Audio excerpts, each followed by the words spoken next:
মই আগতে এটা ভিডিঅ'ত কৈছিলোঁ যে বিহু আগতে হৈছিলে, এতিয়া বিহুৰ নামত কেৱল বেপাৰ হৈ আছে, বিজনেছ কৰি আছে বুলি।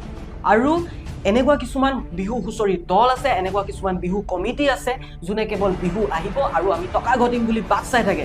আৰু এই হুঁচৰি দলবিলাকে এখন বিহু নাচিবলৈ তেওঁলোকে 15-20 হাজাৰকৈ ডিমাণ্ড কৰে।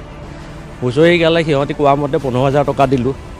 15-20 হাজাৰকৈ যদি এবাৰ বিহু নাচিবলৈ ডিমাণ্ড কৰে, তেনেহ'লে ধৰি লোৱা মোৰ দেউতাই যদি হাজিৰা কৰে 500 টকা ইনকাম কৰে, তেনেহ'লে আমাৰ ঘৰত কি আমি নিবিচাৰিম নেকি অসমীয়া মানুহ হিচাপে আমাৰ ঘৰৰ চোতালতো বিহু মাৰি যোৱাত? আৰু আমি 15-20 হাজাৰ টকা ক'ৰ পৰা দিম? কাৰণ আজিকালি আগৰ নিচিনাকৈ নমতাকেতো হুঁচৰি দল নাহে।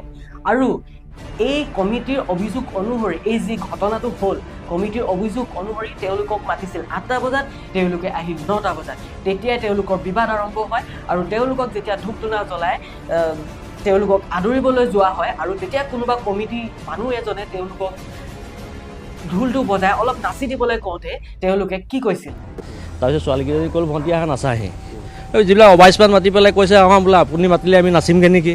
বেছি সংখ্যক বিহু কমিটি আৰু বেছি সংখ্যক হুঁচৰি দলে কিন্তু এই সংস্কৃতি ৰক্ষা কৰিবলৈ তেওঁলোকে বিহু নকৰে, তেওঁলোকে টকা ঘটিম বুলি বিহু কৰে, নহ'লে এনেদৰে ডিমাণ্ড নকৰিলে। আৰু এটা কথা ক'বলৈ যাওঁ, ইয়াৰ যে এই ইমান বিশৃংখলতা সৃষ্টি হৈছে এইবাৰ, প্ৰকৃততে দায়ী কোন? আপোনালোকে, আপুনি, মই। কাৰণ আমি মাত নামাতোঁ, আমি মনে মনে থাকোঁ। কেতিয়া মাত মাতিব আপোনালোকে? কেতিয়া? যেতিয়া আমাৰ সংস্কৃতিটো ৰখাতলৈ যাব,